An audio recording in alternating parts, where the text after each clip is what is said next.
সম্মানিত সুধী, আসসালামু আলাইকুম। প্রাইম টাইমস 24 এর নিয়মিত আয়োজনে সকলকে স্বাগত জানাচ্ছি। বর্তমানে বাংলাদেশে যে বিষয়টি নিয়ে সবচেয়ে বেশি আলোচনা হচ্ছে সেটা হলো আপনার জাতীয় সংসদ নির্বাচন, অর্থাৎ ত্রয়োদশ জাতীয় সংসদ নির্বাচন। এই নির্বাচন ঘিরে বাংলাদেশ বিএনপি, জামাত, জাসদ এবং আওয়ামী লীগ, জাতীয় পার্টি সহ বাংলাদেশের প্রত্যেকটি দল এই মুহূর্তে একটি নির্বাচনের দিকে তাকিয়ে রয়েছে। গত 24 সালের কোটা সংস্কার আন্দোলনকে কেন্দ্র করে বাংলাদেশে যে একটা গণ অভ্যুত্থান হয়েছে, বৈষম্য বিরোধী ছাত্র আন্দোলন এবং আন্দোলনের পরপর যখন 5ই আগস্ট, যখন বাংলাদেশের সাবেক প্রধানমন্ত্রী শেখ হাসিনা এই কোটা সংস্কার আন্দোলনের তোপের মুখে পড়ে তিনি এই দেশ ছেড়ে চলে যান, এর পরপরই বাংলাদেশের মানুষের মধ্যে একটা কবে নির্বাচন হবে এবং কিভাবে হবে, আসলে কি এটা আপনার অবাধ ও সুস্থ ও নিরপেক্ষ নির্বাচন হবে কিনা, এইরকম বিভিন্ন সন্দেহ এবং আশা প্রত্যাশা নিয়ে বাংলাদেশের মানুষ এখন চেয়ে আছে অন্তর্বর্তীকালীন সরকারের দিকে। বিএনপির অনেক দিনের দাবি যে অবাধ, সুস্থ ও নিরপেক্ষ নির্বাচন দিতে, কিন্তু সেখানে বাধা একটি বিষয় নিয়ে, সেটা হচ্ছে পিআর পদ্ধতি এবং পুরাতন পদ্ধতি। এই দুইটি পদ্ধতি নিয়ে এখন নির্বাচনের যে হাওয়া কিছুটা আপনার নিস্তেজ হয়ে রয়েছে। তারপরেও আরও অনেক ঘটনা রয়েছে।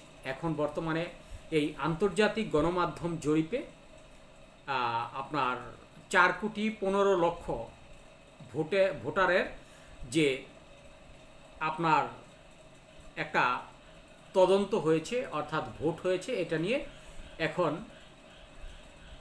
জরিপে যেই বিষয়টা দেখা গেছে, এটা নিয়ে এখন বাংলাদেশের প্রত্যেকটি মানুষের মধ্যে একটা জল্পনা কল্পনা শুরু হয়েছে। আমি আজকে বলবো যে বর্তমানে যদি এই আগামী নির্বাচনে যদি আওয়ামী লীগ অংশগ্রহণ করবে কিনা, এটা নিয়ে একটু সন্দেহ রয়েছে।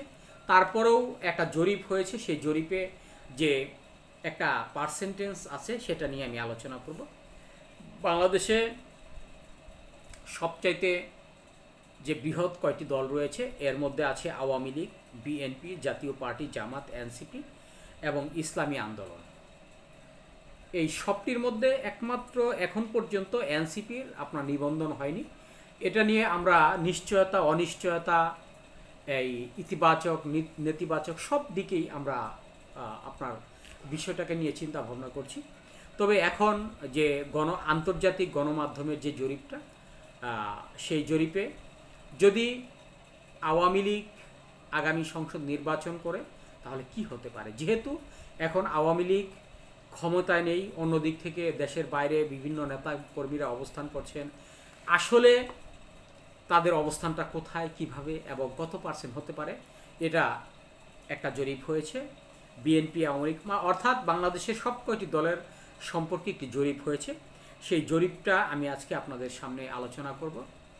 এই বাংলাদেশ ইসলামী আন্দোলন, অর্থাৎ ইসলামী আন্দোলন বাংলাদেশের পক্ষে ভোট পড়েছে 5%, অর্থাৎ 20,75,000 ভোট পড়েছে, অর্থাৎ 4,15,00,000 ভোটারের জরিপে। আমি আগেই বলে দিচ্ছি, 4,15,00,000 ভোটারের জরিপে আপনার ইসলামী আন্দোলন বাংলাদেশ পেয়েছে 5%, অর্থাৎ 20,75,000 ভোট।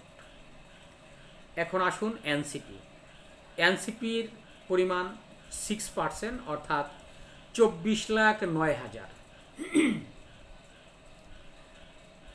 এই জরিপে জনগণ তাদেরকে 6% অর্থাৎ 6% ভোটে এগিয়ে নিয়ে আছে, সেটা হলো 24,09,000। জামায়াত ইসলামী বাংলাদেশ পেয়েছে 13%, অর্থাৎ 53,95,000। আমি আগেই বলছি 4,15,00,000 ভোটারের যে জরিপ, সেটা থেকে আমরা আজকে আলোচনা করছি। জামাত পেয়েছে 13%, অর্থাৎ 53,95,000 ভোট। জাতীয় পার্টি পেয়েছে 1%, অর্থাৎ 3 লক্ষ ভোট। এখন আসুন বিএনপি পেয়েছেন 10%, অর্থাৎ 41,05,000। আগে থেকে শুনে রাখুন, বিএনপি পেয়েছে 10%, অর্থাৎ 41,05,000। আর আওয়ামী লীগ, এটা কল্পনা করার কোনো সুযোগ নেই, যে দলটি এখন বর্তমানে বাংলাদেশ থেকে একেবারেই একদিকে ক্ষমতাচ্যুত, অন্যদিকে তাদের বিরুদ্ধে যেভাবে অভিযোগ রয়েছে, তারপরেও এই দলটি পেয়েছে 53%, অর্থাৎ 2,61,45,000।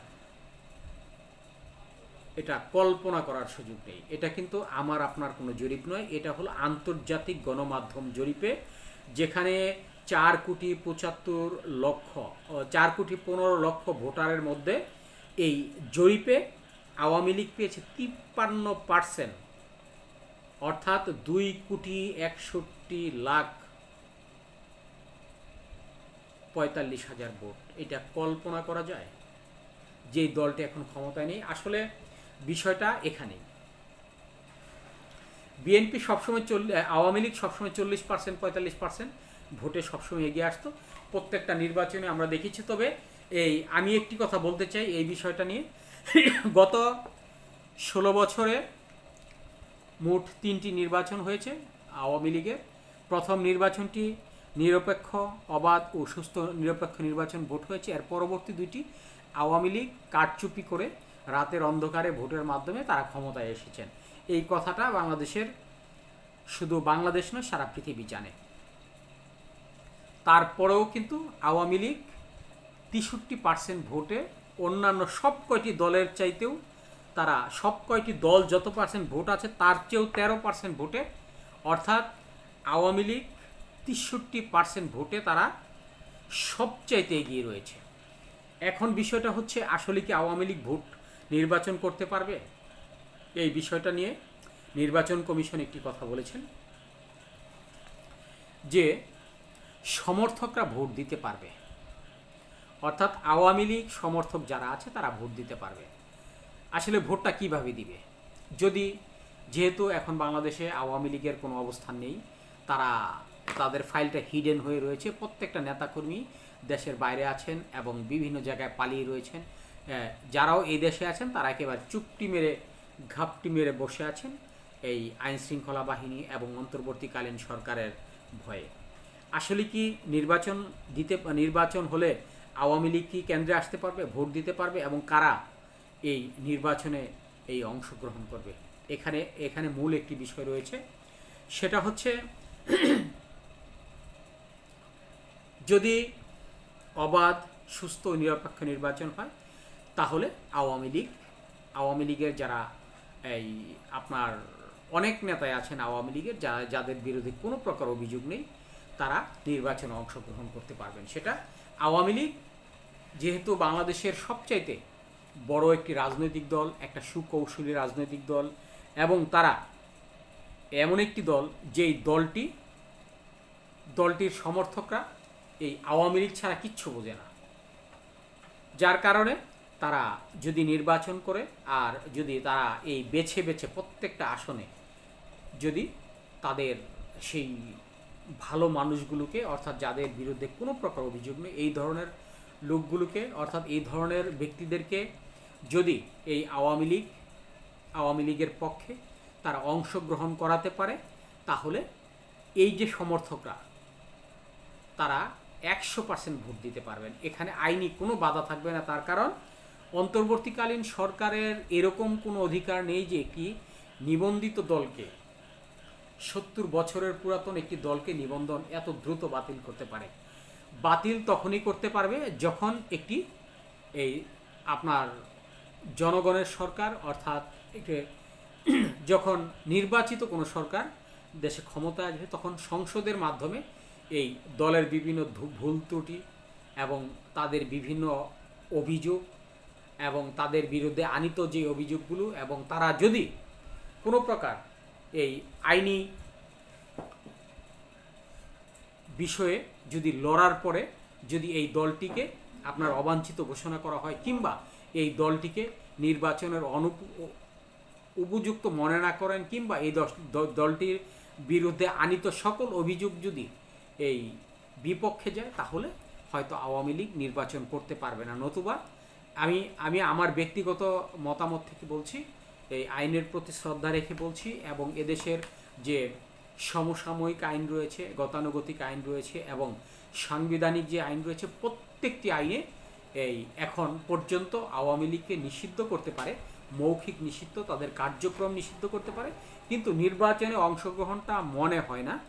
আমি যদিও এখানে ব্যারিস্টার কিংবা অ্যাডভোকেট নই, এই তারপরও বলছি যে আমার মনে হয় না যে এটা অন্তর্বর্তীকালীন সরকার এটা বাধা দিয়ে রাখতে পারবে নির্বাচন।